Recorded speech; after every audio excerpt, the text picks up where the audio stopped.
Aujourd'hui, le groupe Parera, il a 50 ans. C'est devenu une marque, une référence. Le groupe Parera est devenu le leader national de la gestion de la donnée, qu'elle soit réseau, qu'elle soit foncière, qu'elle soit immobilière. On a nos valeurs qui sont l'innovation, l'esprit d'équipe et l'audace, qui font partie de notre ADN aujourd'hui. C'est une force de Parera, c'est ce qui nous permet probablement d'être aussi dans le conseil, c'est qu'il y a quand même un vrai retour d'expérience sur l'utilisation et sur les pratiques de ces cartographies. Nous avons des compétences particulièrement poussées en matière de détection, dans l'utilisation du matériel, notamment l'utilisation du géoradar ou de l'électromagnétique, avec un grand panel d'accessoires que nous utilisons notamment dans les détections multiréseaux. Nous avons aussi des méthodologies particulièrement strictes que les collaborateurs respectent avec rigueur et c'est ce qui nous permet d'atteindre la qualité attendue par nos clients. Nous sommes certifiés depuis 2017 maintenant pour réaliser les investigations complémentaires et les relevés fouilles fermées de réseaux neufs ou modifiés. Nous sommes en capacité aujourd'hui de fournir à nos clients une image complète de la réalité, l'aérien et le souterrain ensemble. De l'ensemble du groupe, tout savoir comment fonctionne une soude de Parera, ça peut toujours servir. La technique évolue, le logiciel évolue, la réglementation évolue. On a imaginé de faire un Parera formation. Donc on se propose, nous, à intervenir auprès de nos clients et de les accompagner pour qu'ils soient complètement autonomes sur ces évolutions.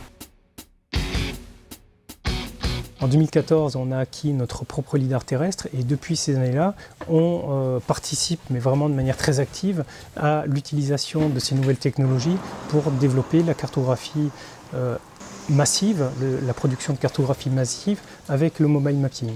Le relevé de données PCRS se fait majoritairement à l'aide de Mobile Mapping System. C'est un système de scanner qui est embarqué sur une voiture, qui est couplé à un GNSS et une centrale inertielle qui permet d'avoir des données géoréférencées en temps réel. Donc on peut acquérir beaucoup de données en peu de temps, donc on fait à peu près 150 km à la semaine. Et donc sur ce nuage de points, ensuite on vient digitaliser du fond de plan et des informations sur les réseaux en fonction des besoins du client. Le principe de Trench 3D, c'est une caméra, c'est la caméra d'un téléphone qui, utilisée au bout d'une perche stabilisatrice, permet de prendre une vidéo de la tranchée.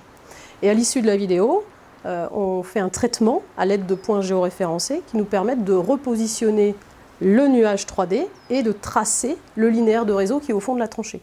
Ainsi, le géoréférencement du linéaire se retrouve dans une qualité conforme à la certification. C'est vraiment une innovation et un développement propre au groupe Parera, à différentes entités du groupe Parera, et qui met encore une fois Parera à la pointe de l'innovation dans nos métiers de cartographie. Pour faire du BIM, c'est toute une chaîne d'acteurs qui vont utiliser cette maquette pour arriver à un objectif commun. Le BIM, c'est une maquette intelligente, partagée, connectée, où tous les acteurs du bâtiment vont intégrer des données. Nous, on est sur des métiers de rétroconception. Nous allons sur site effectuer des relevés avec des scanners 3D, soit dynamiques, soit statiques. Cette donnée est ramenée au bureau, traitée, assemblée, et nous numérisons soit en 2D, soit en 3D. Aujourd'hui, 80% de notre activité se positionne du coup sur de la 3D. Demain, ça va être d'aller encore plus vers de l'objet connecté, de la modélisation pour tous. L'audace, on l'a démontré en créant Parera Service en 2015, où c'était une activité qui n'existait pas chez nous. L'État préconise, je crois que c'est 700 000 bornes électriques dans les 10 ans à venir. Bon, peut-être pas autant, mais il y aura vraiment une activité forte autour des bornes électriques.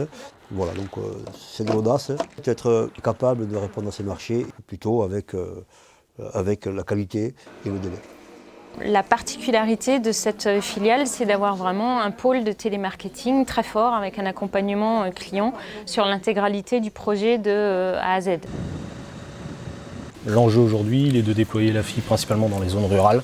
Aujourd'hui, on est en mesure de réaliser des études clés en main pour nos clients, c'est-à-dire des relevés terrain en vue de réaliser la totalité des études de conception. Après, nos études sont données à nos clients qui missionnent des sociétés pour aller réaliser les travaux. On a fait un rachat en 2016, tourné vers l'export. Donc on a commencé par ILS OI à Madagascar, qui est une entreprise de 40 personnes quand on l'a racheté avec pas beaucoup d'avenir.